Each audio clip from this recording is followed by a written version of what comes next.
नमो अरिहन्ताणम् नमो सिद्धाणम् नमो आयरीयाणम् नमो वज्रायाणम् नमो लोये सौवसावूणम्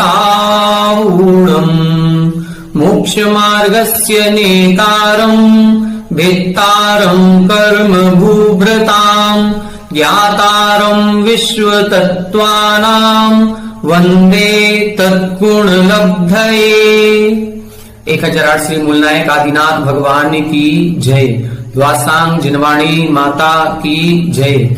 आचार्य श्रेष्ठ आचार्य गुरुवर श्री 108 पूज्यपाद स्वामी महाराज की जय। आचार्य श्रेष्ठ आचार्य गुरुवर श्री 108 विद्यासागर जी महाराज की जय। जगत पूज्य निर्यापक श्रमण मुनि पुंगव श्री 108 सुधा सागर जी महाराज की जय। समस्त मुनि संघ की जय। आलोक मोदी स्वाध्याय सुधा यूट्यूब चैनल पर आप सभी दर्शकों का एक बार पुनः हार्दिक स्वागत, हार्दिक अभिनंदन। पूज्यवर आचार्य पूज्यपाद स्वामी जी द्वारा विरचित इस सर्वार सिद्धि ग्रंथराज की स्वाध्याय श्रृंखला में हम सभी प्रथम अध्याय का स्वाध्याय कर रहे हैं और इस पहले अध्याय के 33वें सूत्र का हम सभी स्वाध्याय कर रहे थे, जिसमें 7 नयों का वर्णन किया गया है और उन 7 नयों में से प्रारंभ के 3 नयों को हमने पूर्व कक्षा में समझ लिया था। आज की कक्षा में हम उन 7 नयों में से जो अंत के 4 नय अपने रह गए थे उनको हम टीका से समझते हुए उन नयों के बारे में समझने का प्रयास करेंगे कि उन नयों का विषय क्या होता है। प्रारंभ के जो 3 नय बताए थे, नैगम नय, संग्रह नय और व्यवहार नय। नैगम नय में बताया था जो अनिष्पन्न कार्य को निष्पन्नवत स्वीकार करता है उसे नैगम नय कहते हैं। कार्य अभी पूरा नहीं हुआ है फिर भी पूर्ण कार्य की तरह ही लोक व्यवहार किया जाता है तो उसे नैगम नय कहते हैं। संग्रह नय में बताया था जो अपनी जाति का विरोध किए बिना सबको एक रूप में समाहित करके चलता है उसे हम संग्रह नय कहते हैं। और जो संग्रह नय में हमने एक रूप में स्वीकार किया है उसके विधि पूर्वक भेद प्रभेद करता है उसे हम व्यवहार नय कहते हैं। इसकी विशेष व्याख्या हम पूर्व कक्षा में समझ चुके हैं। आज की कक्षा में विस्तार बहुत है, इसलिए पूर्व कक्षा का विशेष पुनः रिवीजन ना करके आगे की ओर अपन चलेंगे। देखें सूत्र नंबर 33 का पेज नंबर 102 पर उत्थानिका 245। यहां पर ऋजु सूत्र नय की बात कर रहे हैं। ऋजु सूत्र नय क्या कहलाता है? ऋजुम प्रगुणम सूत्रयति तंत्रयति इति ऋजु सूत्रः। ऋजुम प्रगुणम, ऋजु का अर्थ होता है प्रगुण या सरल। सूत्र, सूत्रयति या तंत्रयति, जो सूत्रयति मतलब सरल का विषय करता है, सरल का वर्णन करता है, सरल का निष्पादन करता है उसे हम ऋजु सूत्र नय कहते हैं। पूर्व अपरांश त्रिकाल विषयान अतिशय वर्तमान काल विषयान आदते अतीत अनागतयो विनष्ट अनुत्पन्नत्वेन व्यवहार अभावात। ऋजु सूत्र नय क्या कहलाता है? पूर्व अपरांश जो पूर्व काल में बीत चुके हैं और जो अपरान अर्थात भविष्य में होंगी, तो भूतकाल और भविष्य काल की जो विषय हैं या पर्याय हैं उनको छोड़ करके वर्तमान काल विषयान जो वर्तमान की पर्यायों को ही ग्रहण करता है। क्यों ग्रहण करता है? क्योंकि अतीत अनागतयो विनष्ट अनुत्पन्नत्वेन, जो अतीत की पर्याय हैं वो विनष्ट हो चुकी हैं और जो अनागत यानी भविष्य की पर्याय हैं वो अभी उत्पन्न ही नहीं हुई हैं, तो फिर उनमें व्यवहार कैसे होगा? तो ऋजु सूत्र नय भूतकाल और भविष्यकाल की प्रमुखता को नहीं ध्यान रखता है, वर्तमान को ही प्रमुखता से जो विषय करता है उसे ऋजु सूत्र नय कहते हैं। तच्च वर्तमानम समय मात्रम, ये ऋजु सूत्र नय वर्तमान की कितनी पर्यायों को लेता है? तो समय मात्रम, प्रति समय क्षणवर्ती पर्याय को ही यह ऋजु सूत्र ग्रहण करता है। क्योंकि एक समय जो बीत गया वो भूत में चला गया, अगला समय अभी आया नहीं है, तो अगले समय की भी बात नहीं करेगा, पूर्व समय की भी बात नहीं करेगा, वर्तमान समय की जो बात करता है, एक समय क्षणवर्ती पर्याय को ग्रहण करता है, उसे ऋजु सूत्र नय कहते हैं। तद विषय पर्याय मात्र ग्राह्यम ऋजु सूत्र। तद विषय पर्याय मात्रम, उस क्षणवर्ती जो पर्याय है उसको ही ग्रहण करना ही इस ऋजु सूत्र का विषय होता है। ननु संव्यवहार लोप प्रसंग इति चेत। अब प्रश्न किया जा रहा है, यदि हम एक समयवर्ती पर्याय को ग्रहण करेंगे, पूर्व और भविष्य की पर्याय को ग्रहण नहीं करेंगे, तो फिर तो लोक व्यवहार का लोप हो जाएगा, लोक व्यवहार चल ही नहीं पाएगा। तब तो कह रहे हैं ना, ऐसा नहीं है। अस्य नयस्य विषय मात्र प्रदर्शन क्रियते। यहां हम केवल इस नय का विषय बता रहे हैं कि यह नय पूर्व और भविष्य काल की पर्याय को ग्रहण नहीं करता है, ये वर्तमान पर्याय को ग्रहण करता है, ये इस नय का विषय है।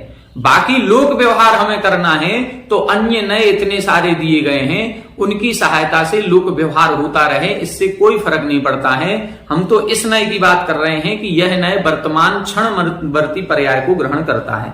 सर्व नए समूह साध्यो ही लोक संव्यवहार। जो लोक संव्यवहार होता है वह तो सभी नयों के आश्रय से होता है, सभी नयों का उसमें प्रयोग किया जाता है। इस प्रकार ऋजु सूत्र नय क्षणवर्ती पर्याय को ग्रहण करता है।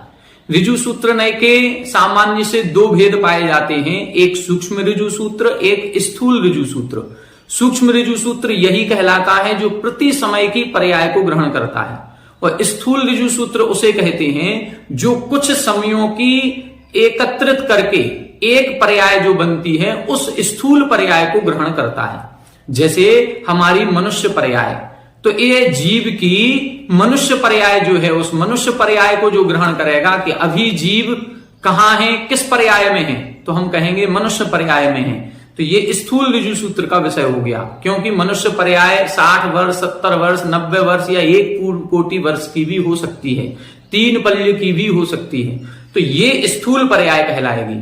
बाकी एक समयवर्ती पर्याय सूक्ष्म ऋजु सूत्र का विषय होती है। शब्द नय किसे कहते हैं? 246 नंबर। लिंग, संख्या, साधन आदि व्यभिचार निवृत्ति परः शब्द नयः। शब्द नय किसे कहते हैं? यह शब्दों पर मुख्यता देता है। शब्द नय का विषय क्या है? लिंग, संख्या, साधन आदि व्यभिचार। लिंग के दोष होते हैं, संख्या के दोष होते हैं। जैसे संस्कृत में जब भी कोई सेंटेंस बनाया जाता है तो कई सारे व्याकरण के नियमों का ध्यान रख करके बनाया जाता है। एक वचन का कर्ता है तो क्रिया भी एक वचन की होगी।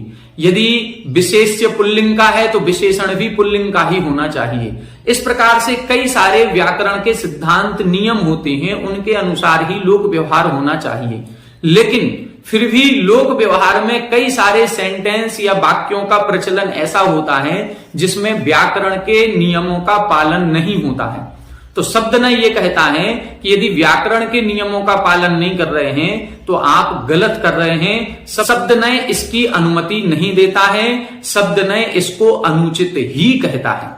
अब ऐसे दोष कितने प्रकार के हो सकते हैं, वो दोष यहां पर बता रहे हैं। संख्या व्यभिचार भी हो सकता है, साधन व्यभिचार भी हो सकता है, लिंग व्यभिचार भी हो सकता है, और भी बहुत सारे व्यभिचार इसमें बताए गए हैं। आइए देखें। तत्र लिंग व्यभिचार। लिंग व्यभिचार क्या है? लिंग 3 प्रकार के होते हैं, स्त्रीलिंग, पुल्लिंग और नपुंसकलिंग। तो तीनों लिंगों में शब्दों का प्रयोग चलता रहता है। पुष्य तारका नक्षत्रम इति। यहां बता रहे हैं पुष्य नाम का जो तारा है वो तारा नक्षत्र कहलाता है। तो पुष्य शब्द पुल्लिंग में है, तारका शब्द स्त्रीलिंग में है, नक्षत्र शब्द नपुंसकलिंग में है। तो तीनों लिंगों में इस शब्द का प्रयोग किया गया है, जबकि ऐसा नहीं होना चाहिए। पुष्य शब्द यदि पुल्लिंग में है तो फिर नक्षत्र को भी पुल्लिंग में होना चाहिए, लेकिन ऐसा नहीं होता। जैसे स्त्री, महिला के वाचक जो शब्द होते हैं, दारा, भार्या और कलत्र, इन तीनों शब्दों का अर्थ होता है पत्नी या अर्धांगिनी। तो उधर यहां पर दारा शब्द है, ये पुल्लिंग में प्रयोग होता है, भार्या शब्द स्त्रीलिंग में प्रयोग होता है, और कलत्र शब्द नपुंसकलिंग में प्रयोग होता है। जबकि अर्थ क्या निकल रहा है? महिला सूचक निकल रहा है। जब अर्थ महिला को बताने वाला है तो फिर पुल्लिंग में प्रयोग कैसे हो गया और नपुंसकलिंग में प्रयोग कैसे हो गया?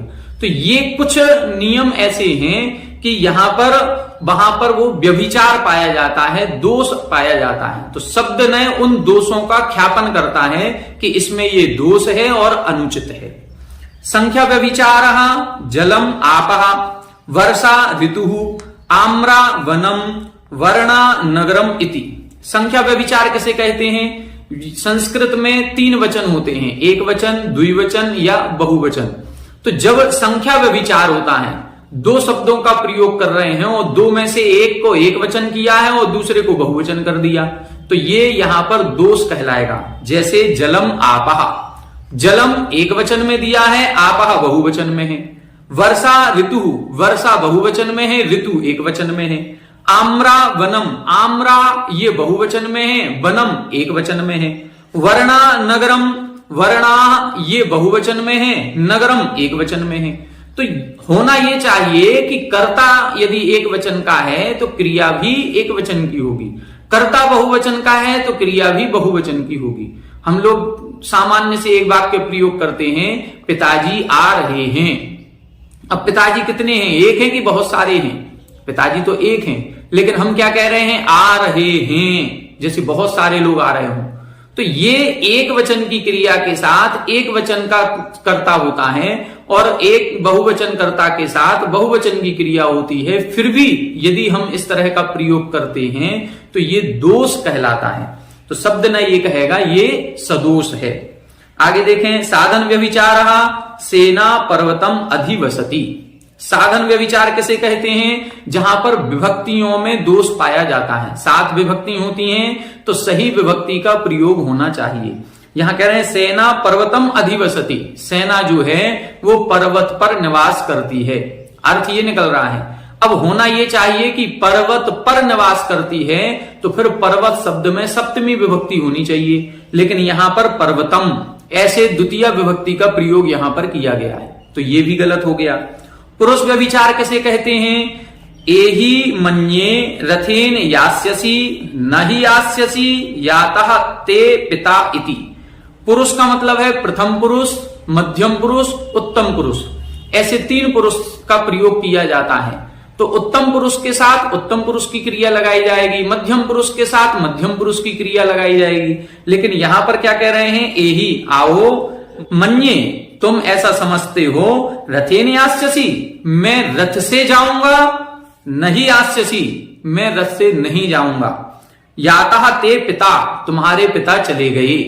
तो इधर क्या हो रहा है? एहि मन्ये, यहां पर जो मन्ये शब्द का प्रयोग किया है यहां पर होना चाहिए मन्यसे। यास्यसि मैं जाऊंगा, तो यहां पर उत्तम पुरुष का होना चाहिए था प्रयोग, लेकिन इधर मध्यम पुरुष का प्रयोग कर दिया। यास्यामी होना चाहिए, यास्यसि का प्रयोग हो गया। ये जो उदाहरण इधर दिए हैं ये उदाहरण ग्रंथों में, किताबों में पाए जाते हैं। लोक व्यवहार इस प्रकार से हो जाता है। तो इधर भी आचार्य महाराज ने उन्हीं लोक प्रसिद्ध वाक्यों को इसमें लिखा है कि इस प्रकार का यदि व्यभिचार पाया जा रहा है तो शब्द ने इसको ग्रहण नहीं करेगा, इसको अनुचित मानता है। काल व्यभिचारः इति, काल व्यभिचार किसे कहते हैं? विश्व दृष्ट्वा अस्य पुत्रो जनिता। काल व्यभिचार का मतलब है भूतकाल की क्रिया को भविष्य काल में प्रयोग कर देना, भविष्य काल की क्रिया को भूतकाल में प्रयोग कर देना। जैसे अस्य पुत्रः, इसका जो पुत्र है वो विश्व दृष्ट्वा होगा, मतलब संपूर्ण विश्व को जानने वाला होगा, ऐसा पुत्र इसने जनित किया है। तो जनिता यहां पर ये जो क्रिया लगाई गई है ये भूतकाल की क्रिया है। और भूतकाल की क्रिया को क्या बता रहे हैं? भविष्य का, कि ये जो पुत्र उत्पन्न हुआ ये विश्व दृष्ट्वा होगा। तो जनिता शब्द के लिए भूतकाल की क्रिया और अर्थ निकाल रहे हैं भविष्य काल का। भावी कृत्यम आसीत इति, होने वाला कार्य हो गया।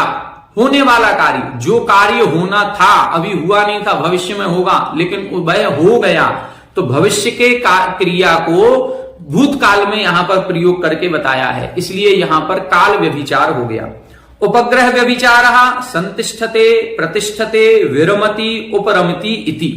यहां बता रहे हैं ये उपग्रह व्यभिचार है कि यहां पर उपसर्ग पूर्वक जो धातु का प्रयोग किया जाता है उसमें धातु का स्वभाव ही बदल दिया। संतिष्ठते प्रतिष्ठते, स्था धातु परस्मयी पद धातु है, लेकिन उसका सम उपसर्ग पूर्वक आत्मने पद में प्रयोग कर दिया गया। संतिष्ठते ये आत्मने पद का प्रयोग होता है। विरमति ये आत्मने पद की धातु है, इसका प्रयोग आत्मने पद में होता है, लेकिन यहां पर परस्मयी पद में प्रयोग हो गया। तो यहां पर ये इन्होंने उपग्रह व्यभिचार बता दिया। एवं प्रकारम व्यवहारम अन्यायम, यहां बता रहे हैं इस प्रकार का लोक व्यवहार होता है, लेकिन अन्यायम मन्यते, जो शब्द नय है इसको उचित प्रतीत नहीं कहता, वो कहता ये व्यवहार अनुचित है, जो नियम है उन नियमों के अनुसार कार्य होना चाहिए। अन्य अर्थस्य अन्य अर्थेन संबंध अभावात, क्योंकि एक अर्थ का दूसरे अर्थ से कोई भी प्रयोजन नहीं होता है, संबंध का अभाव वहां पर पाया जाता है, इसलिए लोक समय विरोध इति चेत। अब प्रश्न कोई कर रहा है ऐसे तो फिर लोक व्यवहार का विरोध हो जाएगा, यदि हम इस प्रकार नहीं करेंगे कि पिताजी आ रहे हैं और हम कहें नहीं पिताजी आ रहा है, तो ऐसे तो लोक व्यवहार का लोप हो जाएगा, ये तो लोक व्यवहार नहीं चलेगा। फिर इधर सम्मान कैसे रखेंगे हम, बड़े लोग जब आते हैं तो उनको बहुवचन में ही प्रयोग करते हैं, तो फिर तो ये लोक व्यवहार का विरोध हो जाएगा। तब कह रहे हैं विरुद्धताम, होता है तो होने दो, विरोध हो रहा है तो होने दो, इससे कोई फर्क नहीं पड़ता है। तत्वम यह मीमांसते, यहां पर हम तत्व की मीमांसा कर रहे हैं। ना भैषज्यम आतु इक्षानुवर्ति, यहां कह रहे हैं कि जो वैद्य होता है वो कभी आतु यानी जो पीड़ित व्यक्ति है उसकी इच्छानुसार दवाई नहीं देता है। ऐसा नहीं है कि हम बीमार हैं और हम कहें कि नहीं हमें तो ये वाली दवाई बहुत अच्छी लगती है, हमें ये वाली दवाई दीजिए, तो डॉक्टर वैसी दवाई पीड़ित की अपेक्षा से बीमार व्यक्ति की इच्छानुसार दवाई नहीं देता है, जो दवाई उसके लिए रोग का उपचार करने वाली है वही देता है। इसी प्रकार से व्याकरण के नियम जो जैसे बनाए गए हैं उनका प्रयोग वैसा ही होना चाहिए, लोक व्यवहार चले अथवा ना चले इससे कोई मतलब नहीं है। तो शब्द नए इस प्रकार के जो व्यभिचार पाया जाता है उनको दोष मानता है, उनको अनुचित मानता है। आगे देखें समभिरूढ़ नए, नाना अर्थ समभिरोहणात् समभिरूढ़, नाना अर्थ अनेक अर्थों को सम का मतलब दबाना छोड़ना, अनेक अर्थों को छोड़ करके किसी एक अर्थ में अभिरोहणात् एक अर्थ को प्रधानता करने के कारण से समभिरूढ़, उसको समभिरूढ़ नए कहते हैं। एक शब्द है उस शब्द के कई अर्थ हो सकते हैं, लेकिन फिर भी वह कई अर्थों को छोड़ करके किसी एक अर्थ में प्रधानता से रूढ़ हो जाता है, उसको हम समभिरूढ़ नए कहते हैं। यतः नाना अर्थान समति इति एक अर्थम आभिमुख्येन रूढ़ः समभिरूढ़ः, नाना अर्थान समति मतलब अनेक अर्थों को छोड़ देता है, एक अर्थम आभिमुख्येन और एक अर्थ की प्रधानता लेकर के प्रयोग किया जाता है, तो उसे हम समभिरूढ़ नए कहते हैं। गौ इति अयम शब्दो वागादिषु अर्थेषु वर्तमानः पशु अभिरूढ़, यहां बता रहे हैं गौ इति शब्दो, जो गो शब्द है जिससे हम गाय बोलते हैं, ये संस्कृत में इसको गो कहा जाता है, और इस गो शब्द के एक अर्थ होता है गाय, दूसरा अर्थ होता है इसका वचन या शब्द। तो इस गो शब्द के और भी अर्थ हैं, लेकिन उसने वचन शब्द को छोड़ दिया, अन्य अर्थ को छोड़ दिया, लेकिन जहां कहीं भी गो शब्द मिलेगा तो हम उसका ग्रहण करते हैं गाय। तो गो शब्द के अनेक अर्थ होते हुए उसने अन्य सभी अर्थों को छोड़ करके एक गाय रूप अर्थ में ही रूढ़ हो गया है, इसी को समभिरूढ़ नए कहते हैं। अथवा अर्थ गति अर्थः शब्द प्रयोग, अथवा प्रत्येक शब्द का कोई ना कोई एक मूल अर्थ होता है, उसी अर्थ को बताने के लिए शब्द का प्रयोग किया जाता है। जैसे जलज, कंज, पंकज, ये तीनों का अर्थ क्या निकलता है? कमल। तीनों का अर्थ कमल है, लेकिन समभिरूढ़ ने ये कहेगा कि कमल अर्थ निकल रहा है, इससे प्रयोजन नहीं है। जलज यदि कमल को कहा गया है तो जलज का कोई अलग अर्थ है, और यदि पंकज कहा गया है तो इसका कोई अलग अर्थ है। जलज का अर्थ है जल में उत्पन्न होने वाला, और पंकज का अर्थ है पंक यानी कीचड़ में उत्पन्न होने वाला। तो दोनों शब्दों का अलग अलग अर्थ है। यदि शब्द दो हैं तो अर्थ भी दो होंगे। ये पर्यायवाची शब्दों को उचित नहीं मानता। समभिरूढ़ ने पर्यायवाची शब्दों को स्वीकार नहीं करता। वो कहता है पर्यायवाची शब्द भले अर्थ एक बता रहे हो आप, लेकिन जितने शब्द हैं उन शब्दों का स्वतंत्र एक अपना स्वयं का अर्थ होता है, उसको समभिरूढ़ ने कहते हैं। तत्र एकस्य अर्थस्य एकेन गतार्थत्वात् पर्याय शब्द प्रयोगो अनर्थकः। देखो क्या लिख रहे हैं वहां, एकस्य अर्थस्य एकेन गतार्थत्वात्, एक शब्द का एक अर्थ ही है, और एक शब्द का यदि एक अर्थ है तो फिर पर्यायवाची शब्द नहीं माने जाएंगे, फिर पर्यायवाची शब्दों का प्रयोग करना अनर्थक है। शब्द भेद चेत अस्ति अर्थ भेदेन अपि अवश्यम भवितव्यम इति। यदि शब्दों में भेद है तो अर्थ में भी भेद होगा। यदि हमने कमल को जलज कहा है और फिर जलज कहने के बाद पंकज भी कह रहे हैं, तो पंकज क्यों कह रहे हैं? जब जलज से काम चल गया तो पंकज कहने की क्या जरूरत है? यदि पंकज कह रहे हैं तो उस पंकज शब्द का भी कोई ना कोई एक विशेष अर्थ है, तो बस भाई विशेष अर्थ को जो स्वीकार करता है उसको हम समभिरूढ़ कहते हैं। नाना अर्थ समभिरोहणात् समभिरूढ़, जो अनेक अर्थों को खत्म करके उनको छोड़ करके किसी एक अर्थ में रूढ़ हो जाता है वो समभिरूढ़ कहलाता है। उदाहरण दे रहे हैं, इंदनादि इंद्र, सकनाथ शक्र, पूर वारणात् पुरंदर इति एवं सर्वत्र।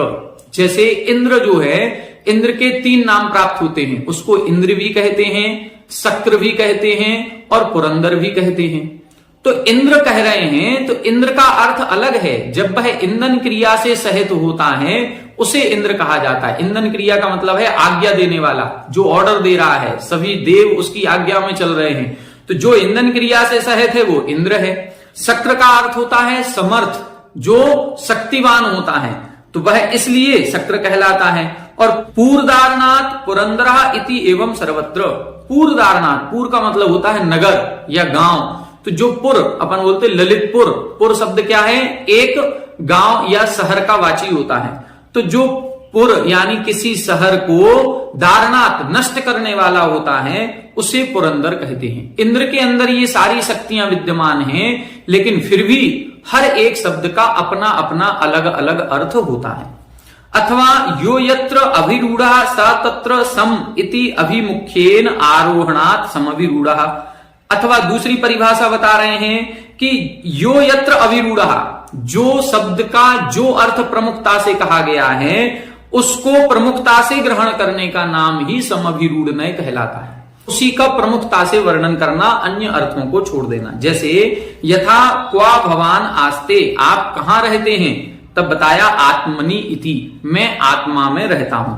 कुतः, क्यों, किस कारण से?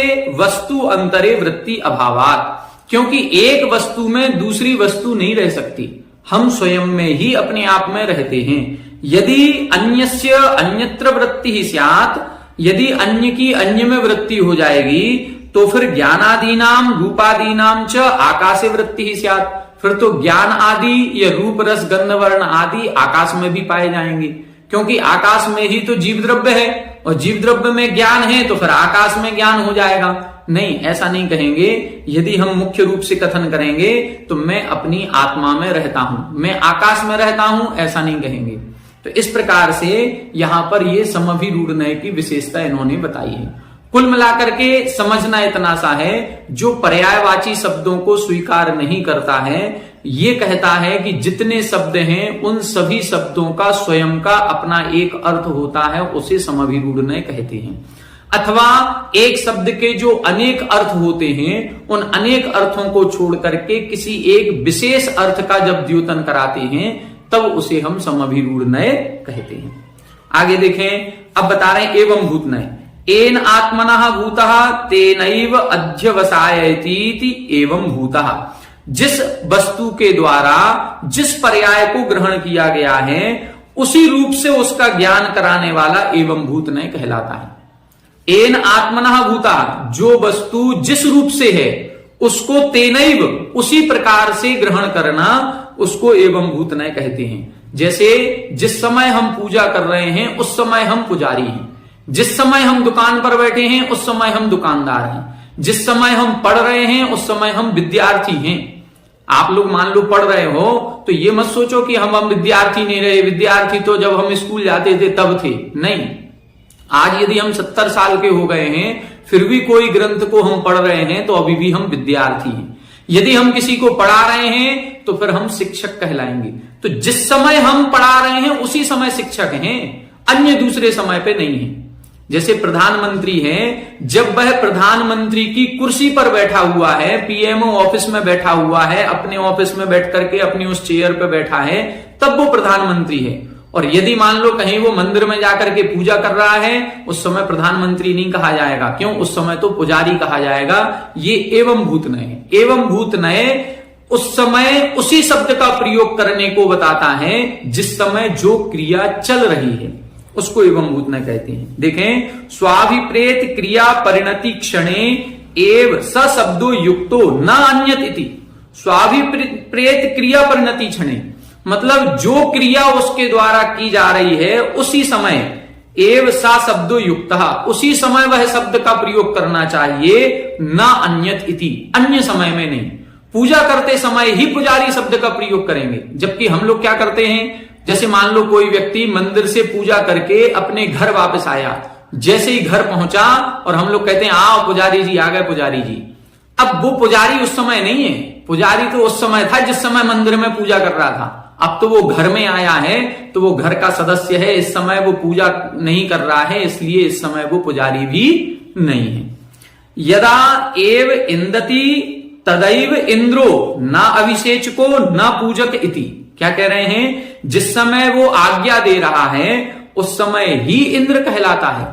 न अभिषेचको न पूजक, उस समय कोई अभिषेक क्रिया करने वाला भी नहीं है और न पूजन करने वाला है, इसलिए पूजक भी नहीं कहेंगे। उस समय इंद्रन क्रिया कर रहा है, आज्ञा आदि दे रहा है, इसलिए वो इंद्र कहलाएगा, ना कि पुजारी। यदा एव गच्छति तदा एव गौ न स्थितो न सहित इति। जिस समय जो गमन कर रही है उसी समय गाय है, बैठी हुई या लेटी हुई, खड़ी हुई, उसको गाय नहीं कहेंगे। गो शब्द की जो व्युत्पत्ति होती है, उस गो शब्द की व्युत्पत्ति होती है गच्छति इति गो, जो चलती है वो गाय है। अब यदि ये हम व्युत्पत्ति लगाएंगे तो जब गाय चल रही है तभी उसको हम गाय कहेंगे। यदि बैठी है या लेटी है या खड़ी है तो फिर उसमें गाय का व्यवहार नहीं किया जाएगा। ये एवं भूत नय कहता है। यदि हम बैठी हुई को भी गाय कह रहे हैं तो फिर ये गलत कह रहे हैं, क्योंकि वो चली नहीं रही है, वो तो बैठी है, और चलती हुई को गाय कहते हैं, तो ये इधर गलत माना जाएगा। एवं भूत नय कहता है जिस समय जो क्रिया चल रही है उस समय उसी शब्द का प्रयोग होना चाहिए। अथवा एन आत्मना एन ज्ञानेन भूतः परिणतः तेनैव अध्यवसायति यथा इंद्र अग्नि ज्ञान परिणत आत्मा एव इंद्रो अग्निश्च इति। जैसे जिस ज्ञान से सहित आत्मा होती है, आत्मा को भी उसी ज्ञान रूप कहा जाता है। यदि आत्मा जिस समय अग्नि का ज्ञान कर रही है उस समय आत्मा भी अग्नि रूप है। जिस समय आत्मा इंद्र का ज्ञान कर रही है तो आत्मा भी इंद्र रूप है। जिस समय हमारी आत्मा सर्वार सिद्धि पढ़ रही है तो हमारी आत्मा भी सर्वार सिद्धि रूप हो गई। जिस समय जिस पदार्थ का ज्ञान करते हैं आत्मा भी उसी रूप से हो जाती है।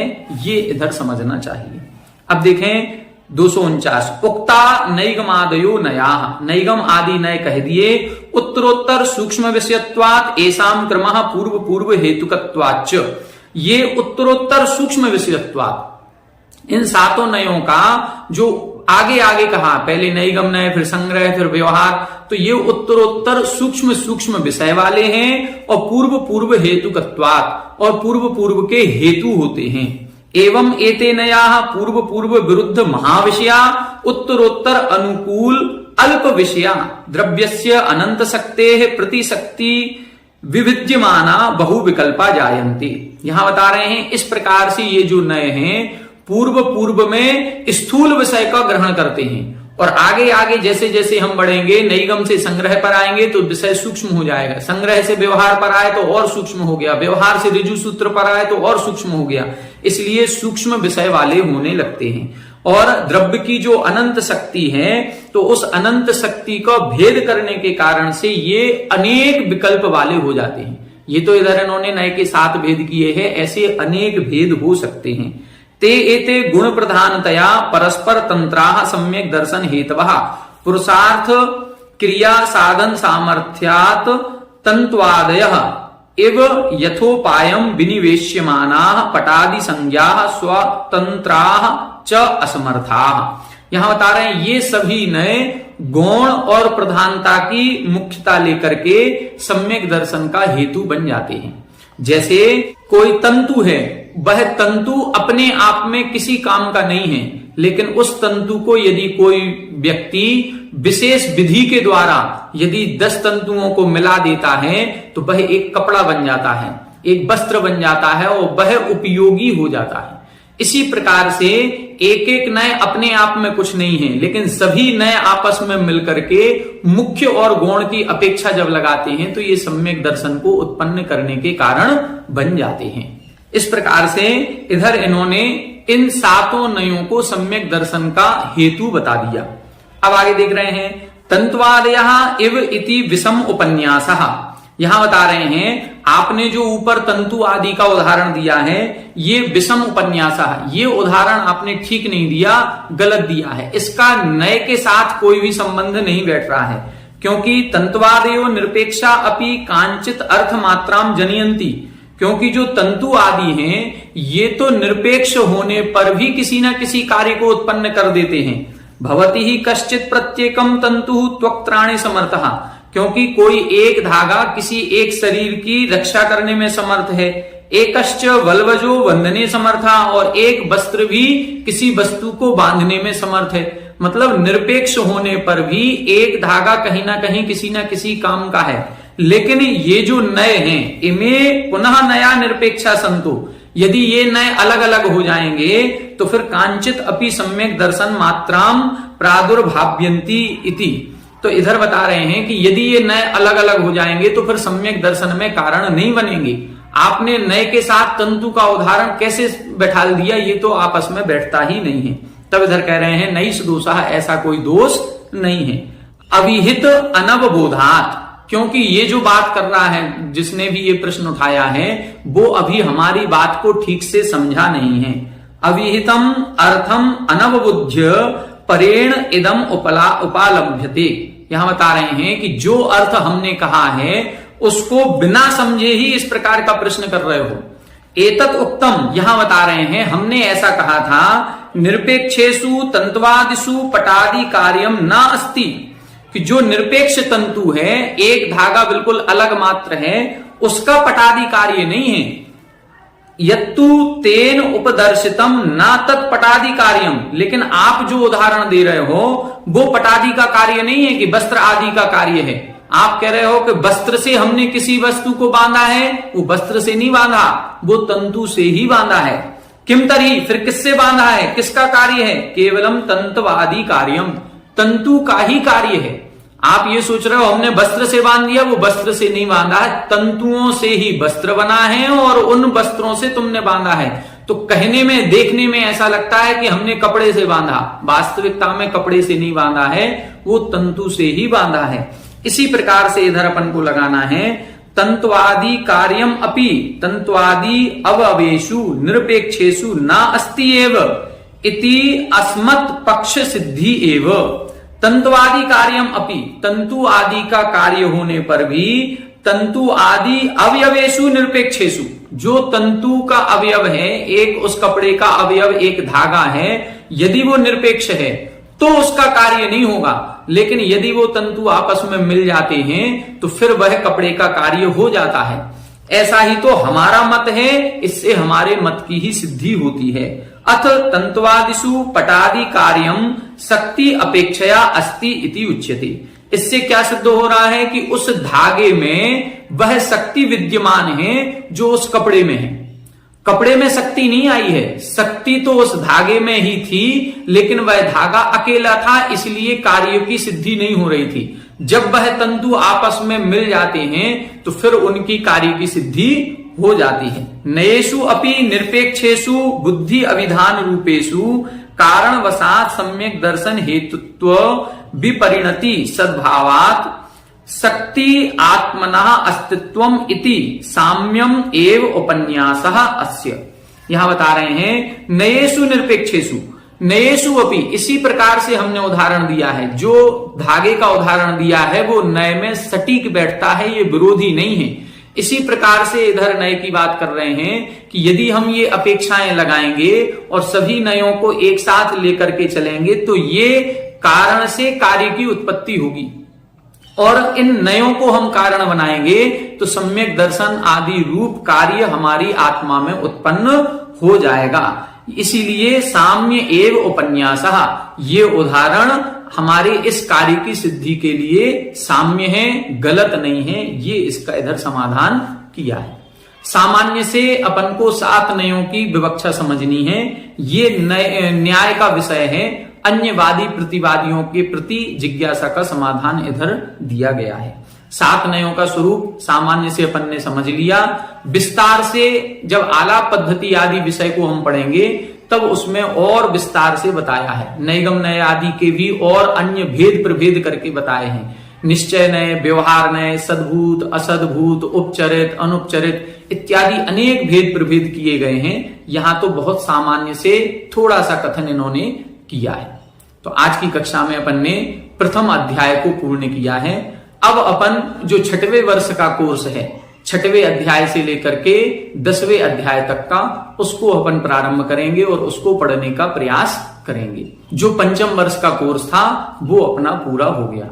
ये वास्तविकता में प्रथम अध्याय थोड़ा सा कठिन था, इसीलिए इसको हमने दूसरा, तीसरा, चौथा और 5वां अध्याय पढ़ाने के बाद लिया था, क्योंकि जिससे एक बार एक आपका अनुभव हो जाए कि हमें इस ग्रंथ को पढ़ना कैसे है। यदि इस प्रथम अध्याय को हम सबसे पहले पढ़ाते और ये न्याय और व्याकरण की जिज्ञासा समाधान होते तो फिर मन में ऐसा लगने लगता कि सर्वार्थ सिद्धि बहुत कठिन है और कठिन मान करके हम इस ग्रंथ को छोड़ देते। इसीलिए दूसरा, तीसरा, चौथा, 5वां अध्याय पढ़ने के बाद जब इसको हम पढ़ते हैं तो यह ग्रंथ सरल लगने लगता है। ऐसा लगता है कि इस ग्रंथ में कुछ नहीं है, हर एक बात हमें समझ में आ रही है। अब 6वें से 10वें अध्याय तक तो और बिल्कुल सरल है, बहुत अच्छा विषय है। इस विषय को अपन कल से आगे की कक्षाओं में प्रारंभ करेंगे। आप सभी हमारे साथ बने रहें। सभी को जय जय।